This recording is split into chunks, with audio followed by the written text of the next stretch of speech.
Assalamualaikum warahmatullahi wabarakatuh. Ibu bapak hadirin pemuda-pemudi sebangsa setanah air.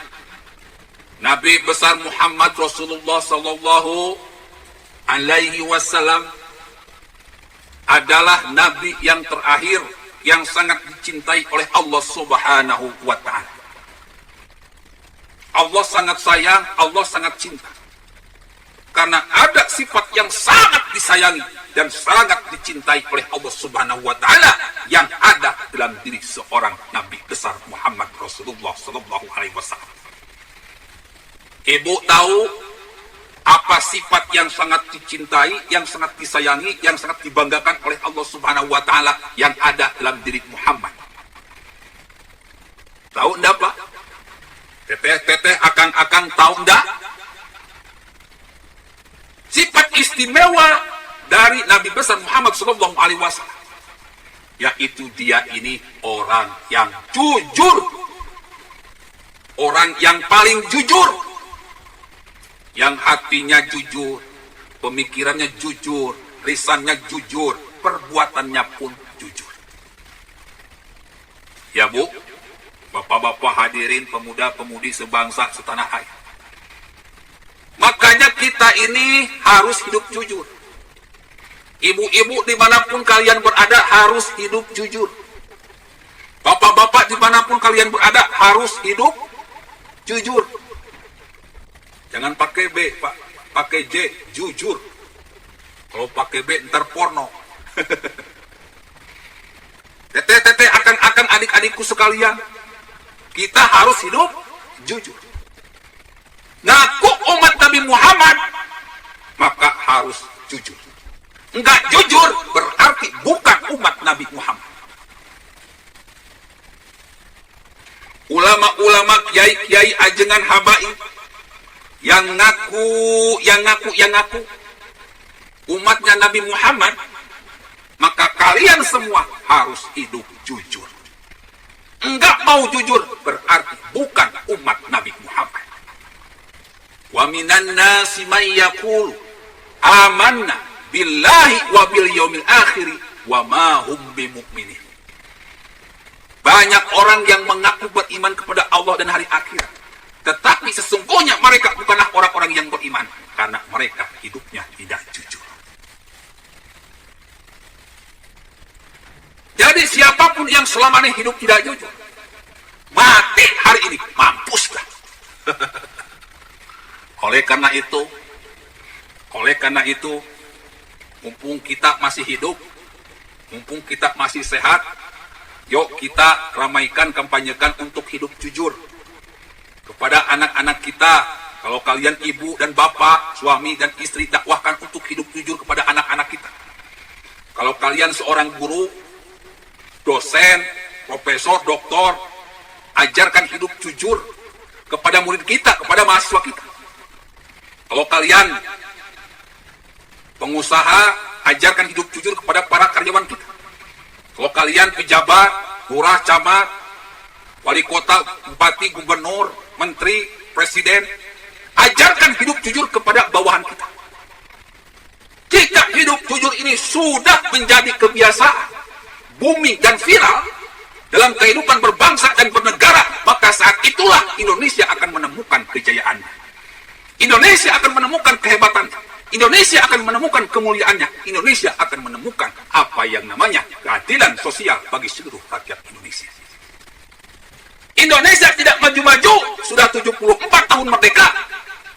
Rakyat terus-menerus menderita, rakyat terus-menerus miskin, rakyat terus-menerus tertindas, rakyat terus-menerus tidak bangkit dari penderitaannya. Karena di Indonesia banyak orang-orang yang tidak jujur, bahkan hidup tidak jujur ini sudah menjadi kebiasaan. Ngerti sampai sini, Bu? Ngerti sampai sini, Pak? Teteh akan hadirin pemuda-pemudi sebangsa setanah air, ngerti sampai sini? Kalau negara kita ingin maju, mulai saat ini, ayo kita hidup jujur. Kalau ingin kita melihat negara ini hancur, silakan hidup tidak jujur. Indonesia cepat atau lambat akan hancur. Jadi pertama pelajaran dari The King of Science. Ya Bu, Bapak-bapak hadirin pemuda-pemudi sebangsa setanah air, pelajaran pertama dari The King of Science adalah hidup jujur. Berarti kalau kita sudah hidup jujur, merupakan sebuah implementasi dari orang yang punya kecerdasan otak dan kecerdasan akal. Ibu, bapak hadirin pemuda-pemudi sebangsa setanah air. Yuk kita jujur-jujuran. Apakah Soekarno ini PKI atau bukan? Apakah keluarga Soekarno ini PKI atau bukan? Apakah para pendukung Soekarno ini PKI atau bukan? Apakah Megawati ini PKI atau bukan? Apakah para pendukung Megawati ini PKI atau bukan? Apakah Jokowi ini PKI atau bukan? Apakah keluarga Jokowi ini PKI atau bukan? Apakah para pendukung Jokowi ini PKI atau bukan? Apakah para pendukung pemerintah ini PKI atau bukan? Jujur, Bu. Soekarno bukan PKI. Soekarno adalah Bapak Pancasila Indonesia. Dialah yang mencetuskan pertama kali istilah Pancasila dan menjabarkan dengan sejelas-jelasnya apa itu Pancasila. Kalau Soekarno PKI bukan Pancasila, bro, yang digembar-gemborkan oleh Soekarno, tapi Pancakai. Ibu, bapak hadirin pemuda-pemudi sebangsa setanah air tahu apa itu Pancakai? Pancakai itu Panca Komunis Indonesia. Tapi enggak. Yang Soekarno bangga-banggakan, yang Soekarno eluk-elukan, yang Soekarno jabarkan adalah Pancasila. Sangat mustahil Bapak Pancasila Indonesia menganut PKI, menganut paham PKI. Soekarno difitnah sebagai PKI oleh Soeharto yang memang menggunakan boneka PKI untuk melakukan makar untuk mendapatkan kekuasaan. Bahkan Dr. Subandrio mengatakan bahwa Soeharto ini PKI. Bahkan Gus Dur mengatakan bahwa PKI ini bonekanya Soeharto, mainannya Soeharto. Jadi G30 SPK ini cuma mainan Soeharto dan antek-anteknya untuk mendapatkan kekuasaan. Jika benar PKI ada,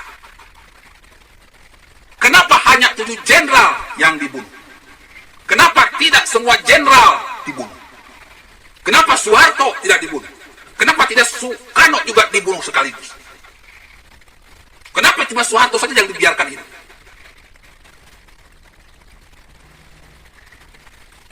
Semua ini hanya dongeng, Mas Bro. Hanya sinetron dari orang-orang yang sudah kebelat ingin berkuasa. Menghalalkan segala cara untuk mendapatkan kekuasaan. Mereka mengadakan dusta kepada Allah. Mengadakan dusta kepada umat Islam. Mengadakan dusta kepada rakyat Indonesia.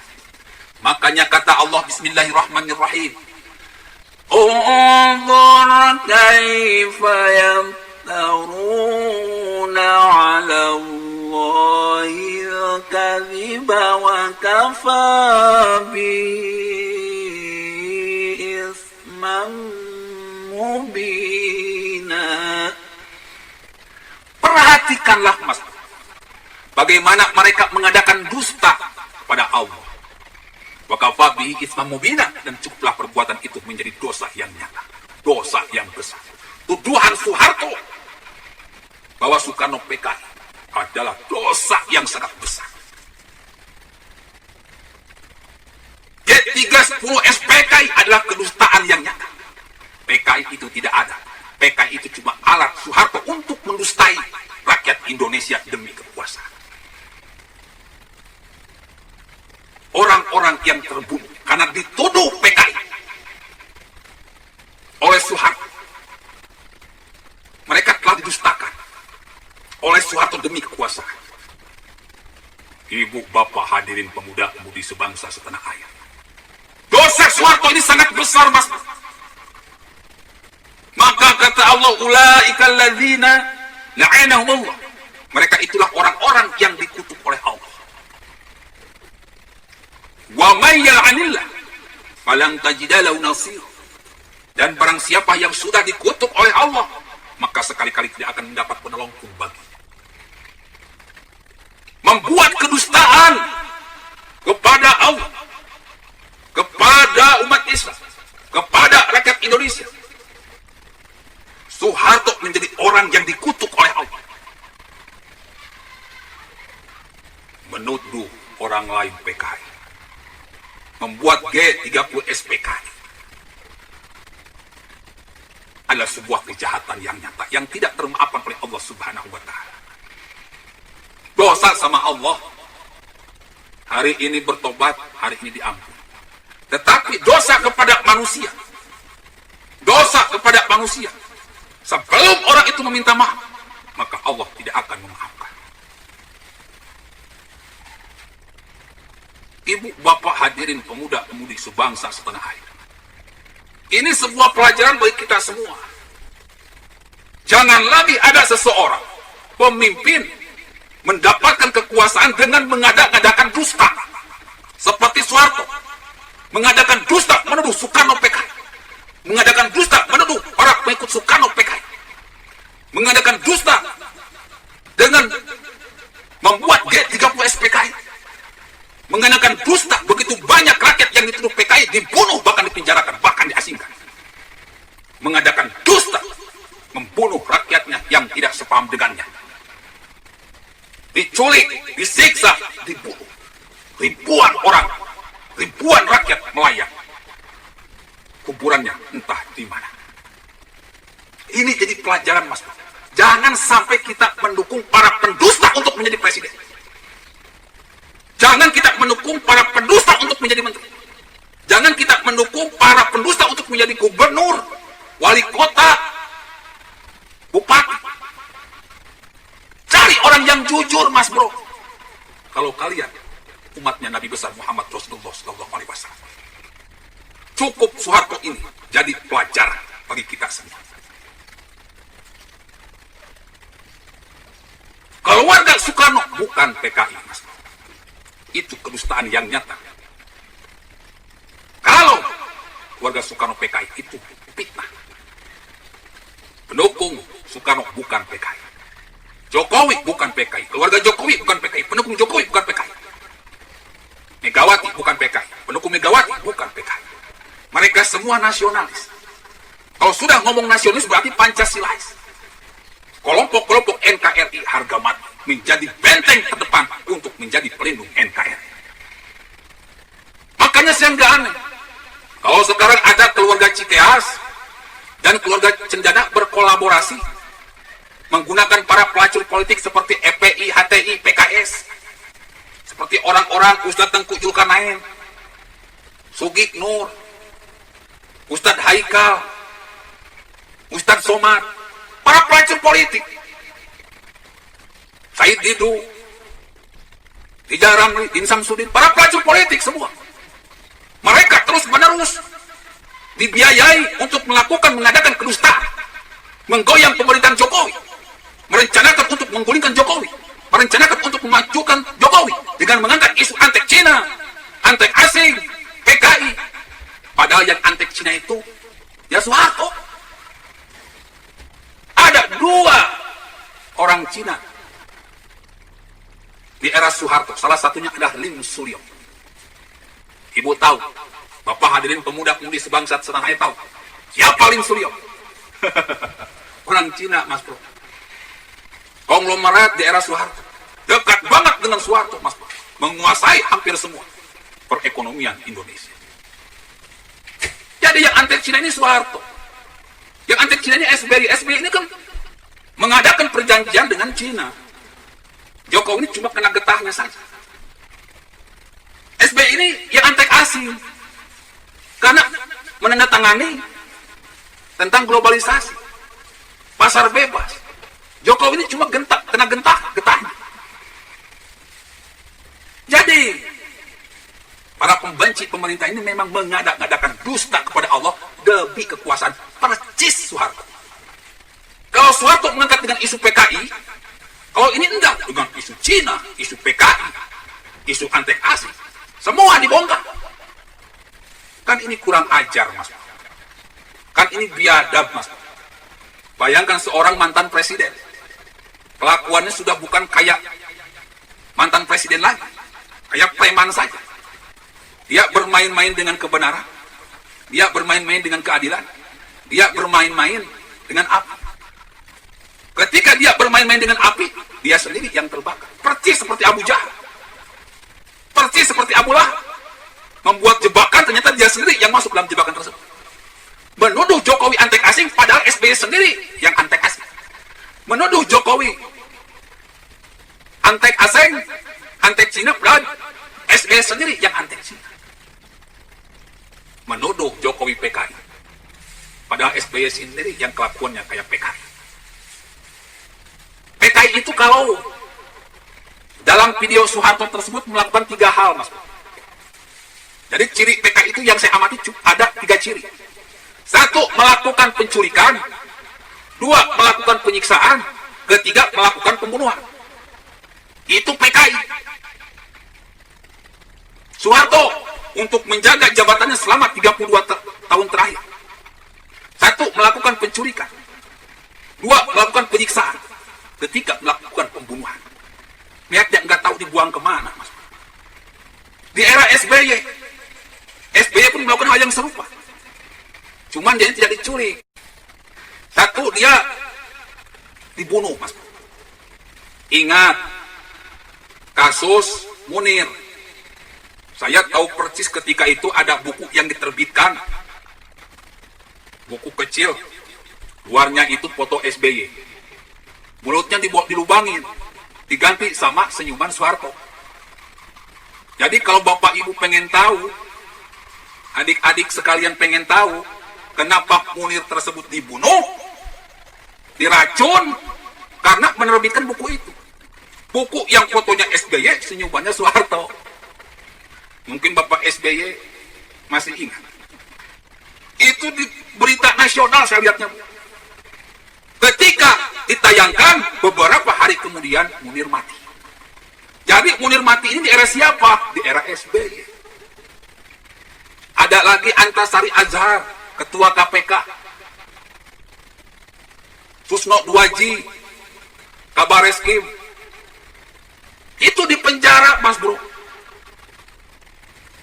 Antasari Azhar ingin membongkar kecurangan di KPU. Masalah komputerisasi perhitungan suara. Tidak beberapa lama Antasari Azhar yang diperkarakan. Begitu pula dengan Susno Duaji. Tidak beberapa lama dia dipenjarakan. Itu terjadi di era siapa? Di era SBY. Percis seperti PKI. Ala laknatullah ala dzalimin. Allah sangat melaknat orang-orang yang berbuat jahat. Terus-menerus mengadakan kedustaan kepada manusia. Na'udzubillah, tsumma na'udzubillah. Maka saya tersenyum jika sekarang banyak video beredar seolah SBY ini bersih, seolah SBY ini hebat. Ada laknat Allah bagi orang yang merasa bersih dan merasa hebat. Kata Allah, alam taro ilal ladzina yuzakkuna anfusahum balillah yuzakki may yasha wa la yudlamuna fatila. Apakah kamu tidak memperhatikan kepada orang-orang yang merasa menganggap dirinya bersih?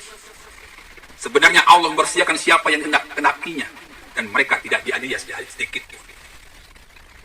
Ibu, bapak, hadirin pemuda-pemudi sebangsa setanah air. Ketika ada seseorang merasa hebat, maka sesungguhnya dia sedang menyembunyikan kebodohannya, ketololannya. Ketika ada seseorang yang merasa bersih, sesungguhnya dia itu kotor.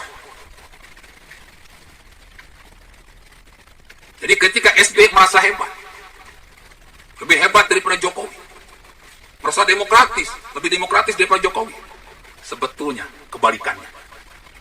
Ketika kita bongkar, kita telusuri, ternyata SBY itu jauh lebih busuk, lebih kotor. Na'udzubillah, summa na'udzubillah. Orang-orang kayak gini, Bu, kata Allah, ulaika alladzina la'anahumullah. Maka mereka itulah orang-orang yang dikutuk oleh Allah.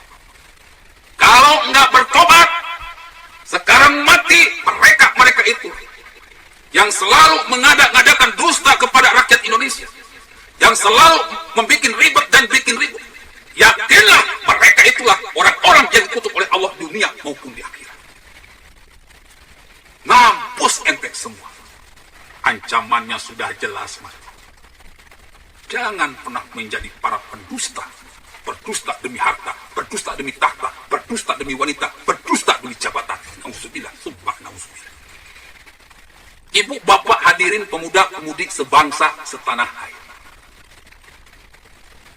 Mudah-mudahan kepada Cikeas, keluarga Cikeas, keluarga Cendana, orang-orang FPI, HTI, PKS yang selama ini terus-menerus mengada-ngadakan dusta kepada rakyat Indonesia, kepada umat Islam Indonesia, diberikan hidayah untuk bertobat, Mas Bro. Atau ente habis, atau ente hancur. Allah ya'lamu bi'a'daikum. Allah sangat mengetahui siapa musuh-musuh orang-orang beriman. Allah sangat mengetahui siapa musuh-musuh orang-orang atau rakyat Indonesia. Wa kafa billahi waliyya, wa kafa billahi nasira. Cukuplah Allah jadi pelindung rakyat Indonesia. Cukuplah Allah jadi penolong rakyat Indonesia. Para musuh-musuh Allah yang selalu mengadakan dusta, teriak-teriak PKI, teriak-teriak antek asing, teriak-teriak antek Cina, akan remuk, akan hancur. Innal munafiqina yukhadi'una Allah. Mereka membuat kedustaan kepada Allah, lalu Allah balas kedustaan mereka. Ibu, bapak, hadirin pemuda-pemudi sebangsa setanah air, mudah-mudahan kita semua tidak termasuk ke dalam golongan orang-orang munafik, orang-orang yang selalu mengada-adakan dusta. Teriak PKI padahal dia sendiri yang PKI. Teriak antek asing padahal dia sendiri yang antek asing. Teriak antek Cina padahal dia sendiri yang antek Cina. Ini orang munafik, Mas Bro. Innal munafiqina yukhadi'una Allah wa huwa khadi'uhum. Orang munafik ini, kalau mereka tidak bertobat, maka Allah laknat. Mereka itulah musuh-musuh Allah yang sebenar-benarnya. Jika mati di akhirat, disimpan sebagai kayu bakarnya neraka. Neraka aja udah panas, ini disimpan jadi kayu bakar neraka. Itu tempatnya orang munafik sebagai kayu bakar neraka. Nauzubillah, summa nauzubillah. Itu artinya Allah begitu melaknat kepada orang-orang munafik. Mudah-mudahan kita terhindar dari sifat-sifat munafik. Ayo bersama Gus Ala kita lakukan gerakan revolusi otak dan revolusi akhlak, the king of science, dengan melakukan satu saja dulu.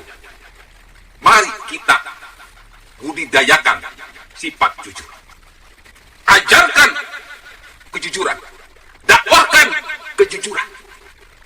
Ustadz, sudah sering masalah jujur ini didakwahkan. Bahkan banyak spanduk yang bertuliskan berani jujur itu hebat. Ibu, bapak, hadirin pemuda-pemudi sebangsa setanah air. Di Indonesia ini, kalau dari ide memang sangat brilian, tetapi pelaksanaannya nol besar. Artinya cuma basa-basi doang, Mas Bud. Contoh kecil, kalau kita mau bikin KTP, mau bikin SIM, mau bikin surat-surat, ada pelang tuh, daerah bebas pungli. Tapi masih saja tetap punglinya ada. Kenapa? Karena tidak ada kesadaran diri. Mereka selalu melakukan, mengada-adakan kedustaan, munafik. Labelnya anti korupsi, dalamannya doyan korupsi. Dalamannya korupsi jadi budaya. Contoh kecil, Bapak Ibu hadirin pemuda-pemudi sebangsa setanah air, mungkin pernah ingat iklan korupsi era SBY. Masih ingat, Bu? Bapak-bapak hadirin pemuda-pemudi sebangsa setanah air. SBY ini menjadi alam taro ilal ladzina yuzakkuna anfusahum, yang menganggap dirinya bersih dari korupsi. Dia mengkampanyekan anti korupsi dengan simbol, dengan semboyan, katakan tidak pada korupsi. Tidak sendirian, bareng-bareng korupsinya. Si Andi Malarangeng, artisnya itu kena korupsi. Anas, sekretaris Demokratnya kena korupsi. Angelina Sondang kena korupsi. Ya, hasil korupsinya itu, tahu, Candi Hambalang. Di era kepemimpinan SBY di penghujung. Ternyata iklan cuma cangkang, cuma basa-basi. Tahu-taunya sarang korupsi. Ini yang harus dirubah, Mas Bro. Jadi slogan itu bukan cangkang untuk menutupi kebusukan. Allah marah, maka Allah tampakkan kebusukan itu. Fi qulubihim maradun fazadahumullahu maradun. Allah tampakkan kebusukannya, kan repot urusan. Anti korupsi, padahal dalemannya sarang korupsi. Ini di Indonesia, Bro. Slogan hanya tinggal slogan, dalemannya ya nggak ada perubahan. Mengadakan dusta kepada Allah, mengadakan dusta kepada manusia, mengadakan dusta kepada rakyat Indonesia. Itu karakter orang Indonesia, pemimpin Indonesia beberapa belakangan ini, berpuluh-puluh tahun ini. Makanya saya ketika kemunculan orang-orang seperti Jokowi yang satu kata antara kata dan perbuatan, kemunculan orang-orang seperti Ahok yang satu kata antara kata dan perbuatan, kemunculan seperti Tri Risma hari ini, Ganjar Pranowo, Ridwan Kamil, Deddy Mulyadi yang satu kata antara kata dan perbuatan, saya sambut dengan lapang dada. Kemunculan orang-orang yang jujur, kemunculan orang-orang yang bisa dipercaya, yang mewarisi sifat Nabi, ini saya sambut, ini saya bela, ini saya lindungi. Dan sekarang saatnya kita sebagai rakyat pun harus berani jujur, berani bisa dipercaya, berani berjuang adil demi keadilan, berjuang benar demi kebenaran, berperilaku jujur demi kemajuan Indonesia. Slogan jujur harus satu kata dengan perbuatan. Gak perlu slogan yang gede-gede di spanduk.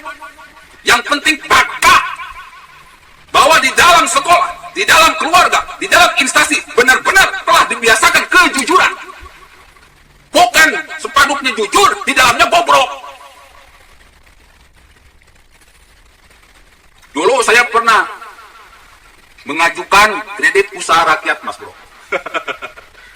Di salah satu bank pemerintah. Kredit usaha rakyat. Saking jengkelnya, karena bunganya 30%. Saya sindir, jadi kredit usaha rentenir. Karena yang dapat kebanyakan yang berduit. Mau pinjam duit, diukur jaminan. Kalau jaminnya penjamin harusnya mah pinjam 20 juta, jaminan motor 5 juta, ya nggak masalah. Di Indonesia enggak, Mas Bro. Pinjam duit 5 juta, lihat jaminannya harganya berapa. Kalau 5 juta, berarti jaminannya harus harga 10 juta. Ini kan sama dengan jual motor. Ketika itu saya memperkarakan. Ada dulu waktu saya pinjam duit sekitar 2,5 juta. Ada tanda tangan saya yang dipalsukan. Yang namanya dipalsukan, ya jelas kriminal. Kenapa saya berani bilang dipalsukan? Ya karena yang namanya tanda tangan itu biasanya di atas materai, Bro. Tidak ada tanda tangan di bawah materai. Saya mau pinjam uang, malah ditagih-tagihan 11 juta. Setelah dicek, ternyata ada tambahan dana duit saya yang belum terlunasi sekitar 2,5 juta. Akhirnya diusut-usut, ada berkas, di dalam berkas itu tanda tangan saya di bawah materai. Menurut saya ini kriminal sebagai orang awam. Akhirnya saya datang ke pengadilan, Mas Bro. Datang ke pengadilan, pikiran saya, keadilan itu bagi seluruh rakyat Indonesia. Meskipun saya orang miskin, meskipun cuma 2,5 juta kerugian saya, tapi akan diproses oleh pengadilan. Setelah datang ke pengadilan, diterima oleh yang berwenang, saya malah diketawain, Mas Bro. Kata dia itu, Pak, biaya perkaranya aja sudah 30 juta. Bapak kerugian cuma 2,5 juta. Nggak bisa diproses, Pak. Negara yang rugi kalau perkara Bapak ini diterima. Bingung, Bro. Kalau keadilan diukur dengan duit ya gini. Belum diukur, tidak diukur dengan rasa simpati, ingin menegakkan keadilan, ingin menegakkan kebenaran. Hukum yang diukur dengan duit akhirnya ya gini. Ketika rakyat mengajukan, diukur dulu dengan duit. Orang negara rugi, ditolak Mas Bro. Pengajuan saya pun akhirnya ditolak. Karena negara rugi sekitar 27,5 juta. Aduh.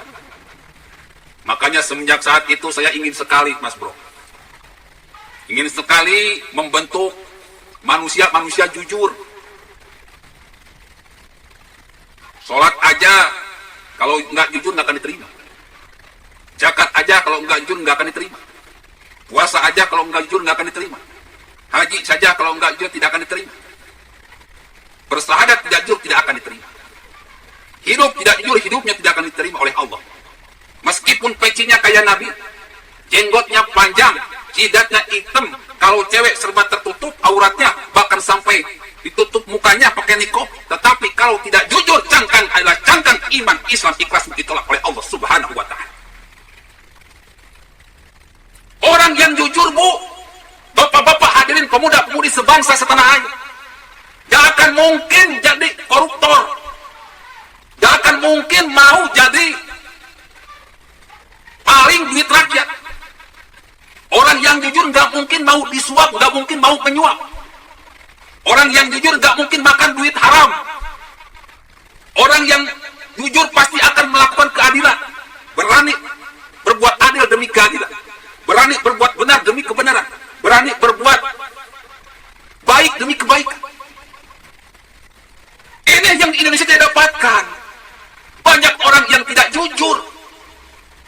Kalau dilihat KTP-nya Islam, tetapi korupsinya getol, suap menyuapnya rajin, semua hal diukur dengan duit. Wa minan nasi may yaqulu amanna billahi wa bil yawmil akhir wa ma hum bimu'minin. Mereka itu bukan orang Islam. Lalu kalau bukan orang Islam siapa? Yukhadi'una Allah walladzina amanu.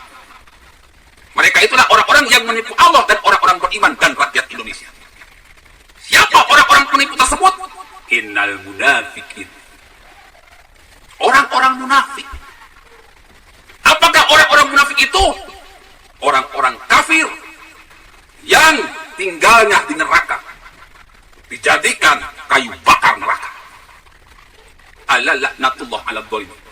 Allah melaknat orang-orang kafir, tetapi Allah sangat melaknat orang-orang munafik. Ngaku Islam tetapi kelakuannya bukan Islam. Ngaku Islam tetapi lisannya bukan Islam. Ngaku Islam tapi pikirannya bukan Islam. Ngaku Islam tetapi hatinya bukan Islam. Jadi penegak hukum diperjualbelikan. Ini kan goblok. Jadi guru, kursi diperjualbelikan. Ini kan goblok. Jadi dosen, kursi diperjualbelikan. Ini kan goblok. Jadi dewan, jadi anggota KPU, pengurus KPU, kursi diperjualbelikan. Ini kan goblok. Jadi pejabat, duit rakyat dirampok, dikuras. Seperti kasus Lem Aibon, APBD dikuras, dihambur-hamburkan. Ini kan goblok. Sumber daya alam. Jika kita mau jujur, orang-orang yang ingin menggulingkan Jokowi ini bukan masalah PKI, antek asing, antek Cina, bukan. Ini biasanya kalau misalkan politik tingkat tinggi, ini masalah sumber daya alam. Masalah duit. Zaman Soekarno, Amerika tahu bahwa di Papua itu ada gunung es. Maka Amerika dengan CIA-nya membantu Soeharto untuk menggulingkan Soekarno dengan bikin sebuah drama G30 SPKI. Maka sekarang pun Cendana Cikeas didukung oleh para pelacur politik HTI, FPI, PKS. Si Ustadz Tengku Zulkarnain, si Ustadz Haika, Said Didu, Rijal Ramli, Din Samsudin. Siapa yang mantan TNI yang ditangkap bikin surat terbuka ingin Jokowi turun itu? Yaitu ini bukan masalah antek Cina, bukan masalah PKI, bukan masalah antek asing. Ini ada sesuatu sumber daya alam yang sedang dipikirkan. Bisa emas, bisa intan, bisa perlian, bisa minyak, bisa duit. Yang 7.000 triliun itu mungkin saja. Jadi rakyat jangan mau dibodohi, Bo. Jokowi ini sudah nyata berjuang untuk rakyat. Kalian jangan mau dibodohi dengan duit seperak dua perak. Yang harus kalian pikirkan sumber daya alam ini buat anak cucu kita. Jokowi sudah ambil Freeport. Jokowi sudah ambil Blok Cepu. Jokowi sudah ambil Rokan. Tambang-tambang emas, tambang-tambang yang dikuasai asing sudah diambil oleh Indonesia. Mereka ini sedang memperjuangkan mendapatkan order dari luar negeri, Mas Bro. Ketika Jokowi tumbang, pasti akan ada sumber daya alam, emas, intan, permata, atau apapun yang akan diambil oleh asing. Jadi orang-orang Cendana, Cikeas, dan lain sebagainya ini telah mengadakan kerjasama. Mereka ini antek-antek asing yang sesungguhnya. Saya yakin orang Indonesia tidak bodoh. Saya yakin orang Indonesia sekarang semakin cerdas. Dan dengan adanya saya semakin jelas. Mari berjuang untuk Indonesia, Mas Bro. Mari berjuang untuk anak cucu kita, Mas Bro. Kita sudah punya pemimpin yang hebat. Tinggal kita lindungi. Kita sudah punya pemimpin yang jujur. Tinggal kita kawal. Tinggal kita dukung. Kita jaga. Siapapun yang mau menghancurkan Jokowi, segera kita hancurkan mereka. Ibu, bapak, hadirin pemuda-pemudi sebangsa setanah air. Ini masalah Indonesia. Ini masalah Indonesia. Masalah kejujuran. Penyakitnya terlalu banyak orang-orang yang jujur, yang tidak jujur. Sehingga koruptor di mana-mana. Sehingga maling di mana-mana. Sehingga mafia di mana-mana. Bahkan aparatur pemerintahan kita ini bertindak bukan sebagai abdi negara, tetapi sebagai mafia. Ini yang harus kita rubah. Ini yang harus kita sadarkan. Kalau misalkan sekarang banyak maling, banyak mafia, banyak penjahat, pakai metode pembuktian terbalik. Dengan membudidayakan kejujuran sejak dini, dimulai dari keluarga kita, maka insya Allah semuanya akan terbalik. Akan banyak, akan berhamburan orang-orang yang jujur di negeri ini. Sehingga ketika anak-anak kita, teman-teman kita, saudara kita, sahabat kita, masyarakat kita menjadi PNS akan menjadi PNS yang jujur, menjadi polisi akan menjadi polisi yang jujur, menjadi hakim akan menjadi hakim yang jujur, menjadi pengacara akan menjadi pengacara yang jujur, menjadi menteri akan menjadi menteri yang jujur, menjadi presiden akan menjadi presiden yang jujur. Ketika itu, maka disitulah akan terwujud kemakmuran, keadilan bagi seluruh rakyat Indonesia. Ayo mulai dari sekarang, Mas. Ayo mulai dari sekarang. Kita nggak akan bisa merubah Indonesia kalau dengan menghukum mereka. Kita tidak bisa merubah Indonesia kalau dengan mencaci maki mereka. Sistemnya memang sudah seperti itu. Cuma satu jalan untuk merubah Indonesia. Ayo budidayakan kejujuran. Billahi taufiq wal hidayah.